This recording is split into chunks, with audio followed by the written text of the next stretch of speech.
Greetings. My name is Dr. Wadell Brooks Sr., your host, and this is Lake County Community Forum. Ladies and gentlemen, the month of March, is Women's History Month, and we decided we'd look all over Lake County and bring in very impressive women, the people that you should know. Now, the president normally issues a proclamation, declaring the month of March, Women's History Month, and designate. He asks each organization and to recognize women that have done outstanding work in their communities. So we have with us Ms. Shamia, or Shamia. Shamia. Shamia, I'll get that right. It's a Women's History Month now. Shamia Williams. She's a consultant in early childhood and mental health. Good evening, Shamia. Hello, Dr. Brooks. Good evening to you also. Thank you for having me on. Really appreciate it. We're very happy that you've taken time from your busy schedule to be with us this afternoon. And I'd like to share just a little bit to our listening audience about you before we get started. You earned a baccalaureate degree in psychology from Columbia College and a master's degree in counseling psychology from Northpark University. And your work history includes 12 years in early childhood development. During this tenure, you earned a Child Development Associate Certificate. And you've been a resident of Lake County for 35 years. Yes. All right. Now, I want you to tell our listening audience a little bit about your personal background and what piqued your interest in mental health career. Okay. First of all, I am from Lake County, born and raised. I'm not going to tell my age. Born and raised here in Lake County. So born and raised in Waukegan, actually, to be more specific. I grew up in church, raised in the church, Greater Faith Church. So I'm deeply rooted in the church. Grew up with my mother and my father. I am the youngest, the only girl, so kind of spoiled there, right? Right. But I grew up as the youngest child in the household, and so it was kind of lonely being the only girl, feeling as if I didn't have a peer to relate to. My brothers are off doing boy things, and so I know the feeling of kind of being lonely. So when I went to school, I always just stuck up for the children that I found that seemed to be isolated and didn't have any friends. And I really saw that it really started there. Just sticking by the children that felt isolated and befriending them. That's where I really saw it took root of me just caring and that compassion. And also going to a church that exemplified that, and also growing up in a household that exemplified that. So it was in my DNA. It was definitely in my DNA. And as I matriculated through school, I always say mental health, I didn't choose it, but it chose me, per se. I remember being a teenager, and I was in prayer and I was asking God, like, what is my purpose? Why do you have me here? And what am I supposed to be doing? And I don't understand life. Just flat out, I don't understand life. I don't get it. I need help. I just felt like I wasn't a part of nothing. Where is my tribe, right? And so, being older now, I'm able to put words to it. But back then, it just felt as if I was, a fish without water, just out of sorts. And I remember I got an open vision. I saw myself dressed up with a briefcase, talking to young children and helping them out. And I'm like, aha, that makes sense because it seems like I'm doing that now. So I'm like, okay. And I always remembered that and I always put that in my back pocket. So when I got older and I graduated from high school, it didn't pan out the way that I thought it would, meaning a smooth transition from high school on over to college. It didn't pan out that way. I had to go through some things first and to understand clearly my pathway. And so that's pretty much how I started off at and going to college and going to Columbia.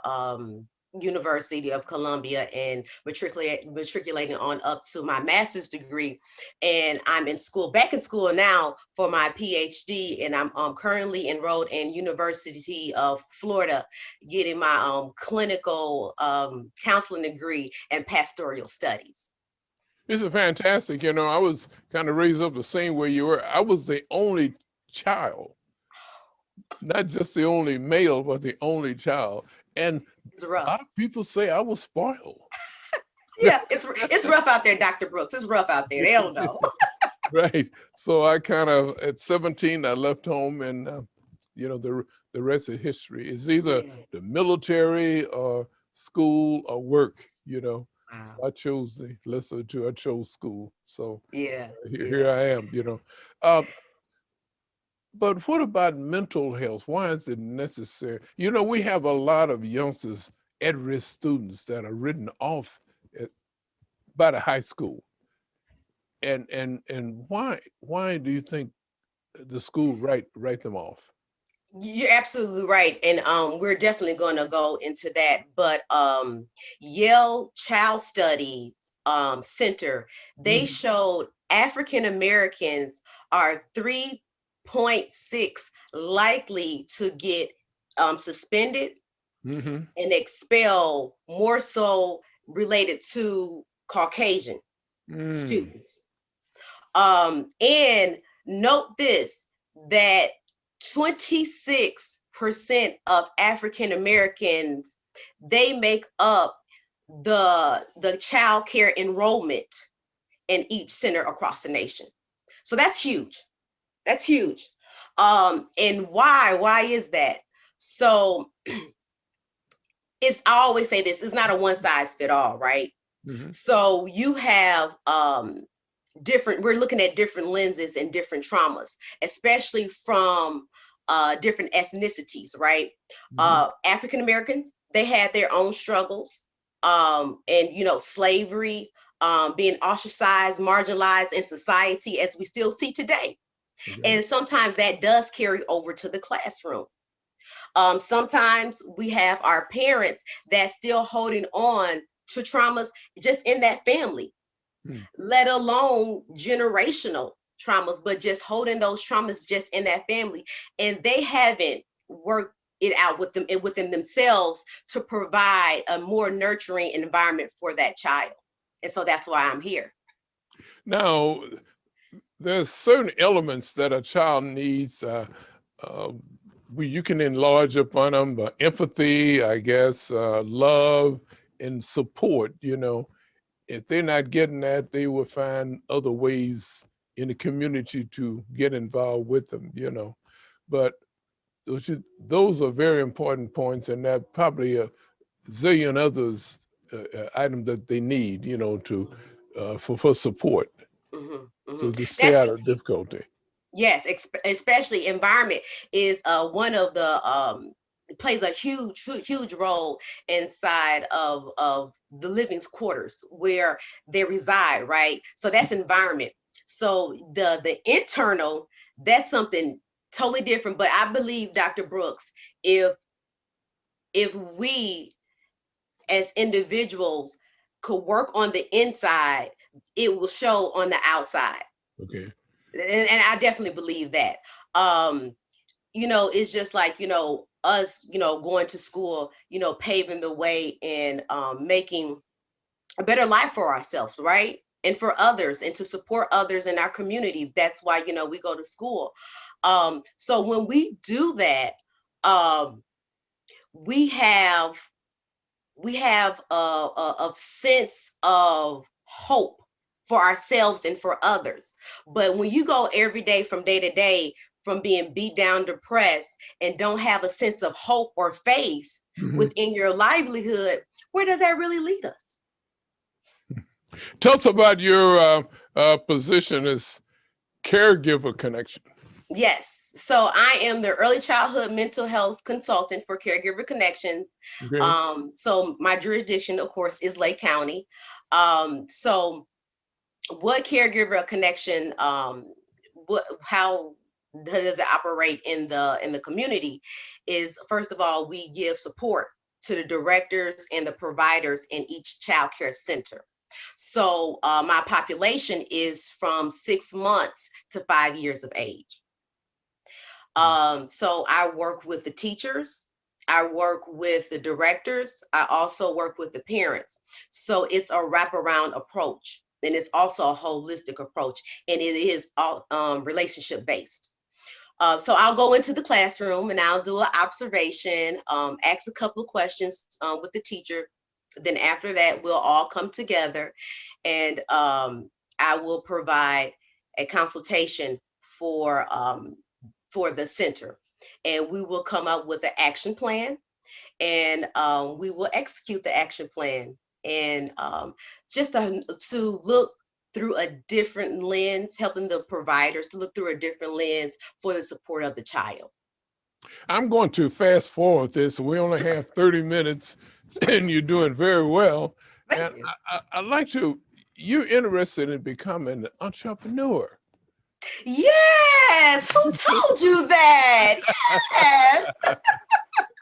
I could just see it all over you, you know? Oh, yes. So let's back the story back a little bit, and then we'll fast forward. So Okay. I consider myself a problem teen. I consider myself that I was a problem teen. Hmm. And in me being a problem teen, I did learn a lot of lessons. And so not only was it paired with the purpose of God, but it was also prepared and paired with me going through different experiences in my life. And I felt that I wasn't understood at that age. Hmm. So the population that I really, really love is the teenagers, the at-risk teenagers, Okay. the one that feels like they have to seek the attention in the wrong ways, if you understand what I mean. Okay. Okay. So yes, so I am interested in starting a group home in the community, and that's going to be in three parts. It's going to be child welfare, and it's also going to be residential. And Hmm. the last component will be therapy, of course, because I'm the mental health therapist, right? Okay. Okay. So it will comprise of those three. Now, again, since you're thinking about this, have you thought about location and type of facilities, staffing? There's a lot of proponents, a lot of challenges there, you know. And I wonder if you thought about all of those. Yes, I have thought about all of those components that makes up the business. Okay. Um, and you know what, Dr. Brooks? Um, One thing that I can say, it is a lot, but this is not something for me to carry solely. I Mm. believe if God took me to it, He's going to bring me through it. It's going to be all right. It's going to be all right. Another factor was financing Yes, that yes, I didn't mention. You know, yes. Financing. Yes, yes. and Hey, I have the faith. I have the faith. I know what I know what I was born for. that's Know why I was created. But yes, there's a lot of components, and those are being ironed out. Yes, Dr. Brooks. COVID-19. I guess that's a factor now. We don't know how long that's going to be with us. But Yes. have you thought about that? Yes, I did think about COVID-19, and COVID-19 has slowed down some processes in my life. Yes, it has. But nevertheless, I'm still in the process. I haven't given up. I haven't quit. I'm still in the process, and it's still going, and it's going smoothly. Yes. Yes. So when you graduated from high school, and I graduated 17. Now I think you're probably 17 or 18. Was this on your agenda about being a consultant at that time? no, sir. So at that time, I was a preschool teacher's assistant. Okay. So I started in early childhood at the age of 16. So I was working in the preschool, and then I kind of had a sense of what I wanted to do, but as I grew older, the vision got clearer and clearer. So it was just a little inkling, just a little small smidget of something that I did feel. But as I got older, and when I graduated high school, then that's when everything was clear for me. And then I started to be I think it was 18 or 19. I was a teacher, and I had my own classroom, and I was so proud of that. I was so proud of that. Patted myself on the back. I mentioned about our youngest daughter, Cassandra. She started when she was kindergarten, and she didn't have any choice, with the daycare center and so forth. And then she went away in school, and that's what she majored in at National College, and they'll say the rest is history. But she, I kind of wonder about that. She didn't have any choice, Yeah. She started with the family business. But what type of, I want to say, curriculum should a person have if they want to get into your field, though? There must be certain type of curriculum that you should be guided by to be successful. To be successful. Okay. First, I would say to make sure it's a calling and it's a purpose. And this is the reason why I say that, because mentally you go through a lot. Okay. Mentally, there's there's a lot of stories that you will hear, a lot of trauma that you will hear, and you have to use the lens of empathy when you're listening to the stories, and a lot of active listening. So first of all, you have to make sure. Let's make sure you're clear before you go down this trajectory. That's one. The second one will be patience and a heart for people. I'll put those into a lump of the same category.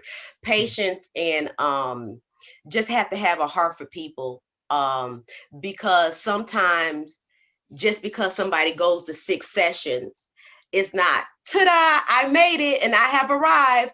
No, you're going to have people that regress at times, right?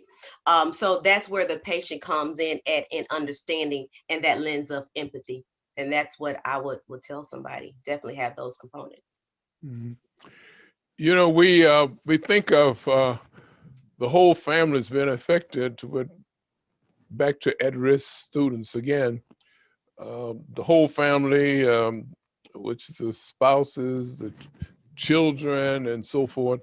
And I mention that because the at-risk student probably end up in incarceration, and so forth, and then too,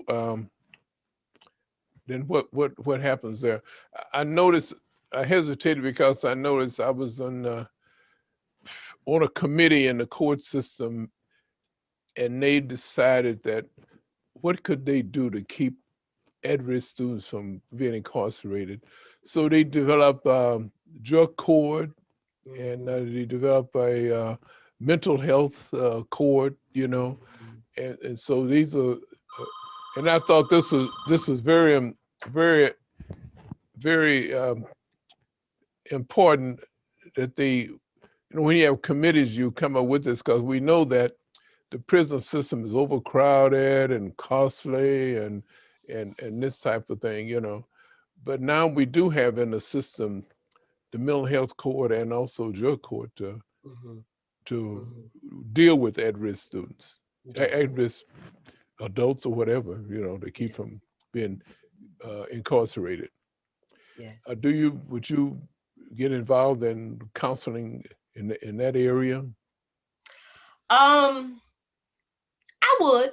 I would. I can see myself there. I think anywhere the need is, and especially if I know that I have had that experience to Okay. some degree, along with my academics, yeah, I feel comfortable there. But in school, it reminds me in school, when you first at the end of undergrad and at the beginning of grad school, they always ask you, so what's your population that you're going to serve? What's your population that you're going to serve? Ah, And why are you going to serve this population? And what needs do you feel that you can fulfill in this population? I just remember all that. And you have to kind of think back. But when they asked me those questions, I already knew Dr. Brooks. And I always say your past and your mess, that is your message to the world.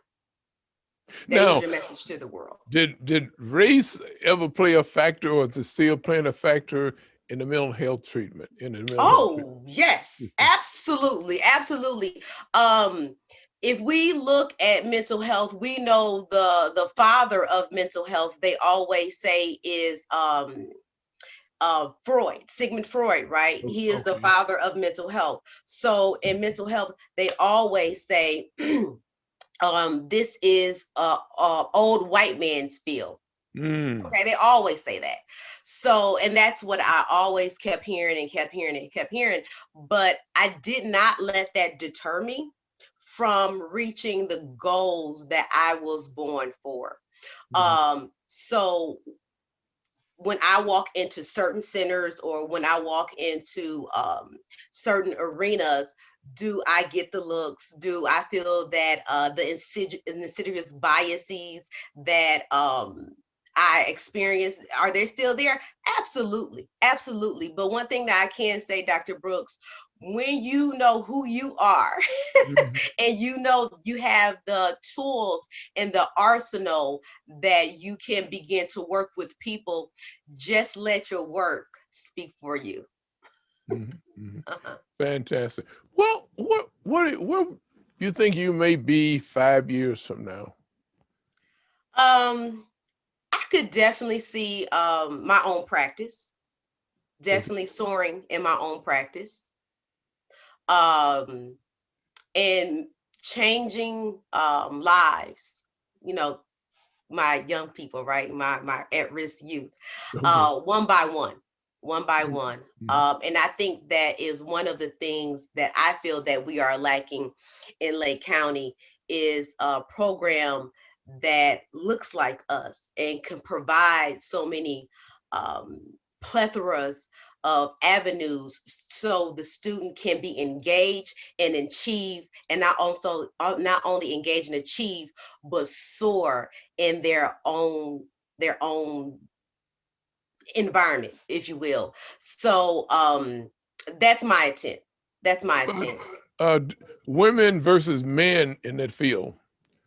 Wow. So um like I said, you're going to have your Caucasian man. There's plenty. There's plenty in this field. But women, yes, we do outnumber the mental health field. Oh, African okay. American women, not so much. Not so much.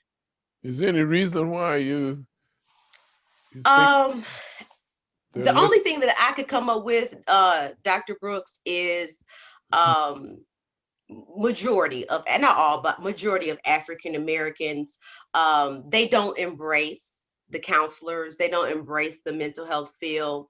Um, and they, what goes on in the house stays in the house. Hmm. Black people, they don't go to therapy, we go to church. You know, Okay. those sorts of things.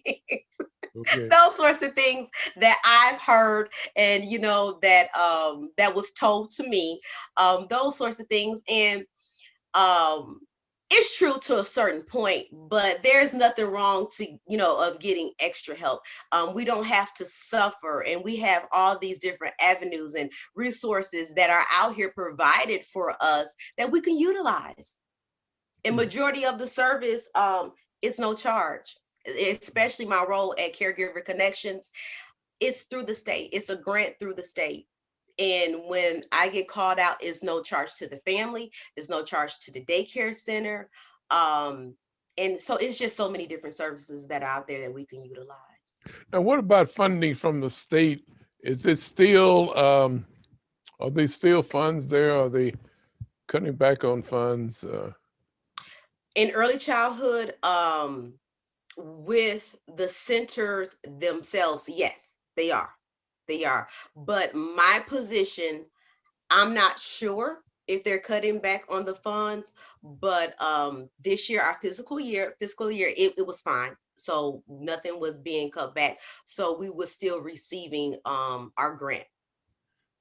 Okay. Okay. So, mhm. Well, other challenging experiences that you've facing in the as a consultant in the mental Uh, health field.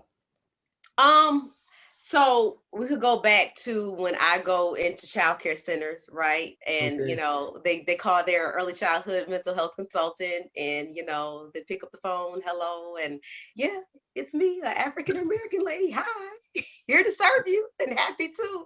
I Okay. sometimes get a shock, right? Okay. Okay. And that's fine. But like I said, you just have to let the work speak for you. And I feel those biases. And one another thing that I do experience in this field, when I go to different childcare centers, majority of the children, they are African American. Okay. And Okay. another challenge is um some cultures are not willing to learn and understand the different cultures that are there in the child care center. So um, one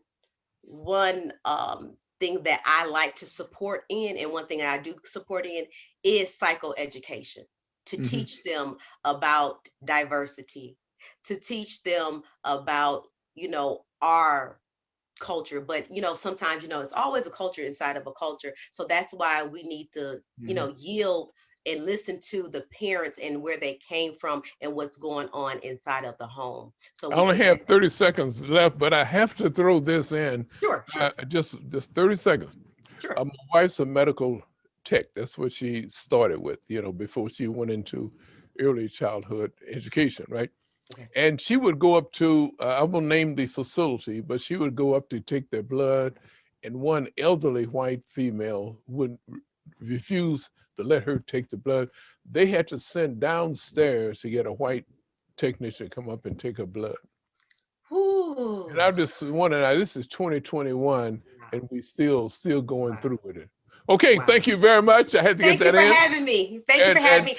And thank you guys for paving the way for people like me.